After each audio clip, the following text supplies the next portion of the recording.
जैसे करनी तस भोगत ताता, नरक जात काहे पछाता।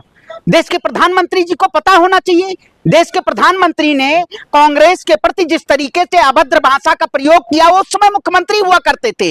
भारतीय जनता पार्टी आज ये बताए, क्या देश के प्रधानमंत्री ने हमारी नेता आदरणीय सोनिया गांधी जी के प्रति भारतीय जनता पार्टी और देश के प्रधानमंत्री ने बयान नहीं दिया?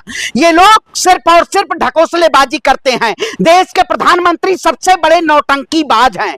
इनको नौटंकी करने को कह दीजिए केवल। ये देश की जनता को बरगलाना चाहते हैं। मैं कहता हूं, बिहार में जो ये घटना हुई, कांग्रेस पार्टी कभी ऐसे बयानों का साथ नहीं देती है। कांग्रेस पार्टी कभी ऐसे बयानों के साथ, ऐसे लोगों के साथ नहीं खड़ी है। लेकिन आपने देखा होगा, जो वो गालीबाज व्यक्ति था, वो किसके साथ फोटो थी उसकी?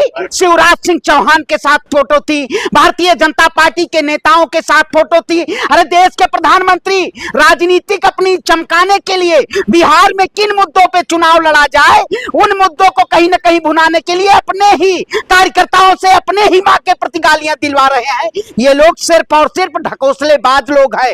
ये लोग देश की जनता के लूटने का काम किया है।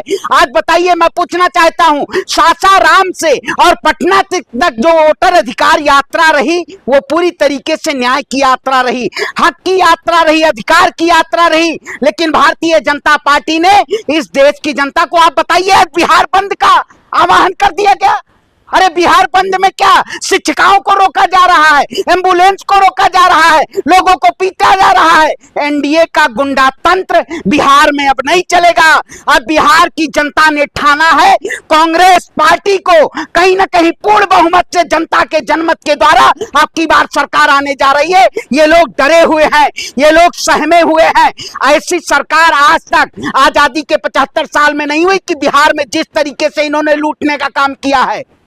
तो क्या लग रहा है कि जिस यात्रा की आप बात कर रहे हैं, न्याय यात्रा की बात कर रहे हैं, उसी यात्रा में गाली दी जा रही है? अरे भाई चल रही है। देखिए, हमारे नेता ये देखिए, हमारे नेता यात्रा के बाद वो जब मंच से भाषण हुआ, मंच से भाषण देके खत्म हो चुका, उसके बाद भारतीय जनता पार्टी ने प्रोपोगंडा के जरिए ऐसे एजेंडे को चालू कराने का काम किया। पूरी जनता, बिहार की पूरी तरीके से जनता राहुल गांधी के साथ कदम से कदम मिलाकर चल रही थी। और आप अगर उस यात्रा की व्यूज देख रहे होगे, उस यात्रा में लोगों के लोकप्रियता देख रहे होगे, तो आपको पता चलना चाहिए कि ये देश की जनता है, बार बार झूठ नहीं वो करती है। आपने सिर्फ और सिर्फ झूठ बोलने का काम किया है, आपने देश की जनता को ठगने का काम किया है। राहुल गांधी जी ने बिहार के लोगों को न्याय दिलाने का काम किया है, बिहार के हक और अधिकार को लेने का काम किया है। एसआईआर के जरिए भारतीय जनता पार्टी ने कितने लोगों का वोट काटने का काम किया? क्या भारतीय जनता पार्टी जवाब देगी? चुनाव आयोग अरे भैया, जो चुनाव आयोग जवाब देगा इस पे? क्यों नहीं चुनाव आयोग जवाब देना चाहता? चुनाव आयोग सिर्फ और सिर्फ गोल गोल घुमाने का काम कर रहा है। आखिर ज्ञानेश गुप्ता जी क्या कर रहे हैं? सो रहे हैं? क्यों नहीं जवाब दिया जा रहा है? ये लोग, भारतीय जनता पार्टी पूरी तरीके से नैरेटिव फैला के और इस देश की जनता को बरगलाना चाहती है। देश की जनता बरगलाएगी नहीं, देश की जनता इनसे सवाल पूछेगी और इनको सत्ता से बेदखल करने का काम करेगी। बिहार में बीजेपी का कहना है कि गाली का जवाब वोट से दिया जाएगा। हाँ भैया, वोट से दिया जाएगा। देश के प्रधानमंत्री जी ने कौन सा ऐसा प्रोपोगंडा नहीं तैयार किया बिहार की जनता के लिए?